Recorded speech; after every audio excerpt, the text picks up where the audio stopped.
ద్వారా కానీ. Welcome back. 2027 December నాటికి పోలవరం పూర్తి చేసి పోలవరం బనకచెర్ల ప్రాజెక్టుకు కూడా రూపకల్పన చేసి 2026 మార్చి నుంచే టెండర్లు పిలవాలనే ఆలోచనలో ఉంది ఆంధ్రప్రదేశ్ ప్రభుత్వం.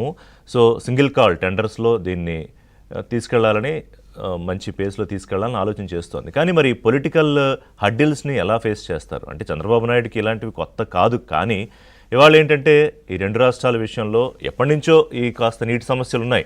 గట్టు పంచాయతీలాగా కొన్ని తేలుతాయి, కొన్ని తేలకుండా ఉండిపోయాయి, కొన్ని తేలకుండా కేంద్రం అట్లా అట్టే పెడుతుంది రకరకాల రాజకీయ కారణాలతో. కానీ ఈసారి డబుల్ ఇంజన్ సర్కార్ ఉంది ఆంధ్రప్రదేశ్లో, కూటమి ప్రభుత్వం ఉంది.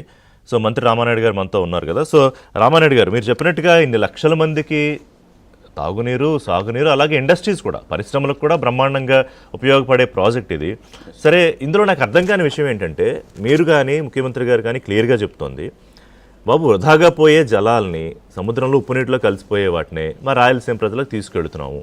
దానికోసం ఏదో డబ్బులున్నా లేకపోయినా ఏదో కింద మీద పడతాం, మేము మొత్తానికి ప్రాజెక్ట్ పూర్తి చేసుకుంటామని. ఇంకా మీరు కూడా చంద్రబాబు నాయుడులాగే తయారయ్యారు. 18 గంటలు 17 గంటలు పనిచేస్తూ ఆ పోలవరం, తర్వాత ఈ పోలవరం బనకచెర్ల, ఎందుకంటే రెండు పెద్ద బాధ్యతలు ఉన్నాయి భుజాల మీద. ఇంకా మిగతా చిన్న ప్రాజెక్టులు ఉండడం ఎలాగూ ఉన్నాయి. మరి ఎట్లా వీటిని ఎలా సమాధానం చెప్పాలి? ఒకటి, తెలంగాణ ప్రజలకి దీనివల్ల నష్టం లేదని చెప్పాలి. అలాగే తెలంగాణ పొలిటికల్ కన్సెన్సస్లో కూడా చేసుకుంటూ ముందుకెళ్ళాలి సుహృద్భావ వాతావరణంలో.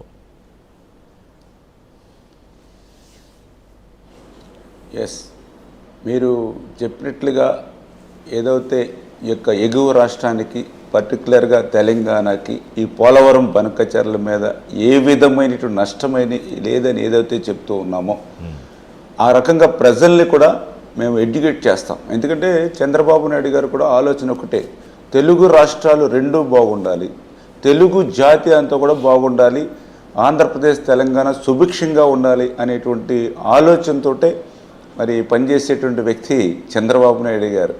ఎందుకంటే ఈ రోజుకి మీకు తెలుసు, ఇప్పుడు హైదరాబాదు ఒక సైబరాబాద్ ఒక సాఫ్ట్వేర్లో అగ్రగామిగా ఉన్న ఒక ఏదైతే హైదరాబాద్ నుంచి 62% ఆదాయం ఇవాళ తెలంగాణకు వస్తూ ఉన్నా అది చంద్రబాబు నాయుడు గారి కృషి. అంటే ఈ రోజు కూడా చంద్రబాబు నాయుడు గారు దాన్ని గర్వంగా చెప్పుకుంటారు తప్ప ఎక్కడ కూడా అసూయ కానీ ఈర్ష్య కానీ ఉండదు. అంటే తెలుగు రాష్ట్రాలు రెండూ ఒక్కటే అనేటువంటి ఆలోచనతో పనిచేసేటువంటి వ్యక్తి.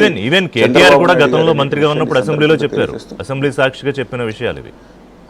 ఎస్ ఎస్ ఎస్ అంచేతే ఈరోజు ఏదైతే ఈ యొక్క తెలంగాణకి ఏ విధమైన నష్టం లేదని ఎందుకు మేము చెప్తున్నామని అంటే, గతంలో కూడా బీఆర్ఎస్కి సంబంధించినటువంటి ఆ రోజు ముఖ్యమంత్రిగా ఉన్నటువంటి కేసీఆర్ గారు కూడా ఆ రోజు ఏదైతే ఈ యొక్క నగరి ఆంధ్రప్రదేశ్ రాయలసీమ ప్రాంతానికి వచ్చినప్పుడు కానీ, అదేవిధంగా